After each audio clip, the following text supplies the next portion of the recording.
High বন্ধুরা, সবাই কেমন আছো? আশা করি তোমরা সবাই খুব ভালো আছো। চলো আজকে ঈদ সংক্রান্তি আমার। আজকে এই পুরো মাস ভরে, অগ্রহায়ণ মাস ভরে রবিবার করে আমাদের পুজোটা হয়, আমাদের দেশীয়দের পুজো হয়। আজকে ঈদ সাত দিয়ে আমাদের পুজোটা সম্পন্ন করা হয়। তো তার আগের দিন রাত্রেবেলা ফল টল সব কিনে কেটে রেখেছি তোমার দাদার সাথে মিলে গিয়ে। আর এটা হচ্ছে একটা নবান্ন, নানা রকম নতুন জিনিস দিয়ে নবান্নটা তৈরি হয়, খেতে খুব অসাধারণ স্বাদ হয়। এটা খাওয়ার জন্য আমার ননদিনী, আমার শ্বশুর শাশুড়ি, আমার পরিবারের সবাই মানে হাঁ করে থাকে। যাই হোক, তো ঠাকুরের প্রসাদ ভাগ্যে যার যেটুকুনি জোটে, তো সেটাই হচ্ছে কথা। তো এটা একটা চিনির ভোগ দেওয়া হয়, দেখো চিনির ভোগ দেওয়া হয়, এটা চিনির ভোগ টোগ দেওয়া হয়। মানে পুজোটা করতে করতে হচ্ছে অনেকটা সময় লেগে গেছে জানো, যেতে হবে আর একটু একটু নেমন্তন্নের ব্যাপার আছে।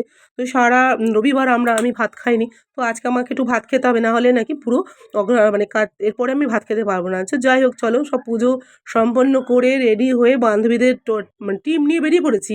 তো রাধা গোবিন্দের আজকে পুজো আছে এক বান্ধবীর বাড়িতে। তো বুঝতেই পারছো আমার গলার যা অবস্থা, গলা থেকে সাউন্ড বেরোচ্ছে না। তো চলো সবাই মিলে একসাথে একটু রাধা গোবিন্দের দর্শন করি। তো আমার এই প্রতি বছর আমরা আসি এই বাড়িটা, যেন রাধা গোবিন্দ দর্শন করতে আমার এত ভালো লাগে। প্রতি বছর আমাদের নেমন্তন্ন করে বন্ধুরা। তো ওই বন্ধুর বাড়িতে চলো একটা বাচ্চাকে নিয়ে, এত মানে বাচ্চাটাকে বেশ ভালোই লাগছে, বেশ নতুন সদস্য আমার বান্ধবীর বাড়িতে। এই টাকা, এই টাকা, কিন্তু ঝুমা কোনো কথা বলবে না, আমাদের কিন্তু মাথা খুব গরম। হ্যাঁ, আমাদের মাথা খুব গরম। মনে করেছে কি নিচে অন্য কেউ বসে রয়েছে,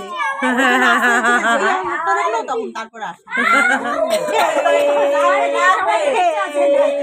সবার মুখটা দেখে নিল আগে, দেখে তারপরে কাটবো। তো চলো মোটামুটি ওদের সব সবার সাথে কথাবার্তা হয়ে গেছে, আবার খিচুড়ি ভোগ নিয়ে বসে পড়েছি। মানে খিচুড়ি হচ্ছে আমার ফেভারিট, মানে খিচুড়ি কার না ফেভারিট, যেখানে খিচুড়ি হবে সেখানে আগে ছোটোবেলায় চলে যেতাম। এখন যেহেতু একটু বিয়ে হয়ে গেছে তাই লজ্জাবোধটা চলে এসছে। যাই হোক, সব জায়গায় গিয়ে বসতে পারি না, বিয়ে হয়ে গেছে, সন্তানের মা হয়ে গেছি। তো কে কে আমার মতন খিচুড়ি খেতে খুব ভালোবাসো আর এইভাবে পাত পেরে, হ্যাঁ, তো আমার তো খুবই পছন্দ, আর খিচুড়িটা অসাধারণ হয়েছিল। তো বন্ধুরা তোমরা সবাই খুব ভালো থাকো, প্লিজ কমেন্টস করে জানিও কার কার খিচুড়ি